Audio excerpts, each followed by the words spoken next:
Agora é oficial, Giovanna Watzmann é uma atleta profissional e não é de qualquer time, simplesmente o Lyon da França contratou a brasileira. Esse é o tema do Olho Nela dessa semana aqui no YouTube do Lance. Tem algum tempo que a gente escuta falar dessa joia brasileira, uma joia que começou ali no Botafogo, né? Uma jogadora muito habilidosa, que faz muitos gols, uma meia que joga ali como meia atacante, bastante ofensiva. E a Giovanna começou a sua carreira jogando entre meninos, como é o caso de muitas garotas, né, que iniciam aqui no Brasil. Agora ela teve uma experiência recente no futebol dos Estados Unidos, mas ainda num futebol mais escolar, né? Ainda não era um futebol profissional, e ela assinou nesta segunda-feira, dia 9 de março, um contrato com o Lyon da França. O Lyon, que é um time de referência dentro do seu país, multicampeão, campeão da Champions League, campeão do Campeonato Francês. A gente vai analisar um pouquinho essa escolha de carreira da Giovanna, mas o início é para falar sobre esse momento tão especial de assinar o primeiro contrato profissional. Uma oportunidade de conviver com Tassiane, que também joga no Lyon, outras brasileiras que estão na Liga Francesa também, como é o caso da Yaya, da Belinha, e acima de tudo aprender muito, evoluir cada vez mais e, claro, mostrar todo o seu talento para o futebol europeu. A Europa sempre foi um objetivo, né, da família, de todo o staff ali da Giovanna e dela também, era um desejo atuar na Europa, não é um desejo de muitas jovens jogadoras que crescem assistindo a Champions League, uma série de clubes que atuam tanto na Inglaterra, na Espanha, na própria França, na Alemanha, que são as ligas de referência. O detalhe é que a Giovanna já tinha falado que seria mesmo um caminho natural para ela. Ela passou esse período nos Estados Unidos, estudou também, teve toda uma formação acadêmica, contato com outra língua, com outra cultura, e se preparou para agora ser uma jogadora profissional em outro país, né, fora do seu país natal, que é o Brasil, agora na França. O Lyon tem uma das melhores estruturas da Europa, é uma equipe muito tradicional no futebol feminino, uma equipe que por muito tempo foi hegemônica. Hoje tem o Barcelona na Espanha também tentando quebrar essa hegemonia, a ascensão do Arsenal,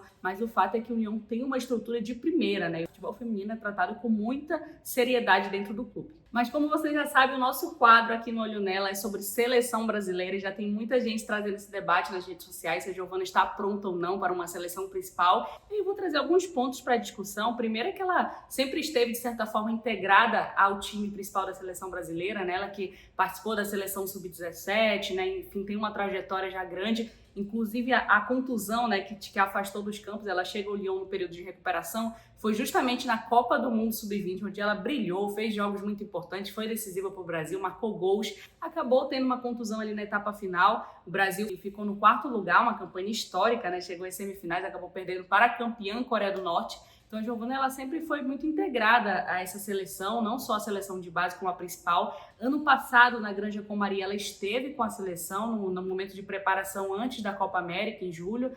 Foi um período importante também para ela se integrar cada vez mais, mas a gente tem que trazer alguns pontos para a discussão. O primeiro ponto é que estamos falando de uma jogadora de 16 anos, que embora tenha pulado muitas etapas ao longo de sua carreira, né, ao longo de sua história de vida, é uma atleta em formação, uma atleta que chega no Lyon justamente para ter mais contato com esse futebol de clubes competitivo, né? Porque ela vinha muito nessa alçada já na seleção, mas quando a gente olha para o clube, ela estava num futebol escolar, né? E algo mais semiprofissional nos Estados Unidos. Então, a Giovanna, ela chega para esse processo de profissionalização, de rotina, né? De se dedicar integralmente ao futebol. Então, isso muda bastante, vira uma chavinha importante. Eu acho que esse é o primeiro ponto que a gente tem que ter. Então, é uma jogadora que ainda requer paciência e formação, e aí tem uma oportunidade muito bacana, que é a Copa do Mundo Sub-20, caso ela seja convocada, né? A seleção foi campeã do Sul-Americana, se classificando, né, a Copa do Mundo Sub-20 ao torneio, então fica expectativa aí se ela vai participar. A campanha será nesse ano, inclusive na Polônia, então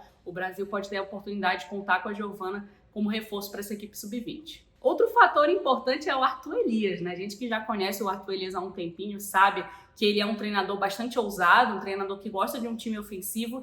Então, nesse período de teste que ainda resta até a Copa do Mundo, quem sabe a Giovanna não seja testada, né? Não integre a seleção principal. Acho que seria um passo muito grande na carreira dela, conseguir competir com a seleção, nem que seja um amistoso, né? Temos algumas competições previstas no ano, mas o fato é que hoje ela ainda serve às seleções de base. E isso não é nada ruim, né? Ela está na mão ali de Hilane Silva, de Camila Orlando, que são grandes treinadores que vão ajudar também nessa adaptação da seleção brasileira para logo mais vestir a camisa da seleção principal. Essa é a nossa expectativa. Mas a gente tem que trazer o fator Arthur Elias, porque o Arthur Elias, ele aposta muito em jogadoras de base. A gente viu ele convocando ano passado a Johnson, a Dudinha, Então ele olha bastante com carinho para essa base da seleção. Hoje há um trabalho até de encurtamento, né, desse processo, porque você tem muita integração entre as seleções sub-15, sub-17, sub-20 e também a principal, como a própria Camila Orlando já falou para a gente aqui, em entrevista ao Lance, que a principal é a referência, né? Então todo mundo trabalha olhando, embora cada categoria tenha suas especificidades. Como a Giovana ela já tem uma trajetória dentro das seleções de base, eu ficaria um tanto quanto surpresa pela idade, mas a gente não tem como esperar pouca coisa, né, da Giovana, ela que já se provou uma grande jogadora, tem um futuro brilhante pela frente.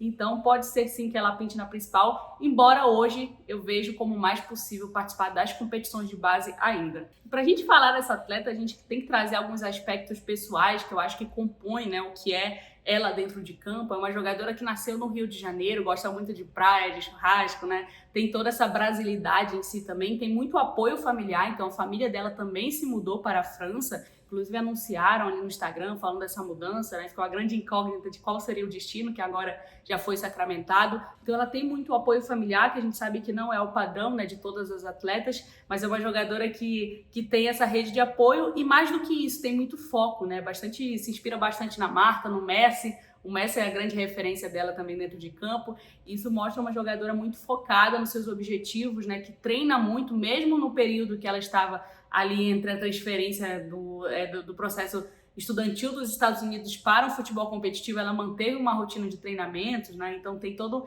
um staff ali em relação à nutrição, em relação a sono. É muito legal ver isso em atletas tão jovens, né? Jovens atletas que já estão brilhando com a seleção brasileira. E aí vale um detalhe também, que apesar de toda essa responsabilidade, todo esse olhar, não só da mídia, como dos torcedores também em relação a Giovana, ela se mantém muito focada, né? Entende que é sim uma jogadora com alto potencial, mas gosta também de ser uma adolescente, de ser uma jovem que está aí muito à vontade no futebol. E a gente vê isso dentro de campo com belos lances, com belos dribles e gols muito importantes para a amarelinha. Então sobre a Giovana é isso, jogadora do Lyon, veremos Giovana na Champions League, na Liga Francesa, enfim, vai ser muito bacana acompanhar esse crescimento, esse desenvolvimento dela. E a gente até resgatou uma palavrinha do Arthur Elias sobre essa joia brasileira. Eu já tinha conversado com ela antes, pessoalmente, com a família dela também, de conseguir ter uma condição de treino, né, de competitividade maior. Isso vai acontecer, né? Ela já tem um plano para esse segundo semestre que é muito bom, muito positivo, e eu vejo que ela vai dar um salto grande por ter essa rotina, né, mais competitiva, e conosco aqui ela tem aproveitado muito bem, né, uma menina jovem, de bastante personalidade. E olha, o Brasil encerrou no último sábado, dia 7 de março, a primeira data FIFA do ano. E não foi boa. A gente sabe que o Brasil acabou deixando muito a desejar em relação a desempenho. Claro que tiveram muitas mudanças, de um jogo para o outro, até 10 mudanças, como o Arthur promoveu. Mas isso não é desculpa, né? A gente está falando da seleção que é postulante ao título mundial, né? A primeira Copa do Mundo, vai ser o país anfitrião da Copa do Mundo. O Brasil terminou a data FIFA com um balanço negativo, 2 derrotas, 1 vitória. Venceu a Costa Rica no primeiro jogo por 5-2, depois perdeu para a Venezuela por 2-1 e por último perdeu para o México por 1-0.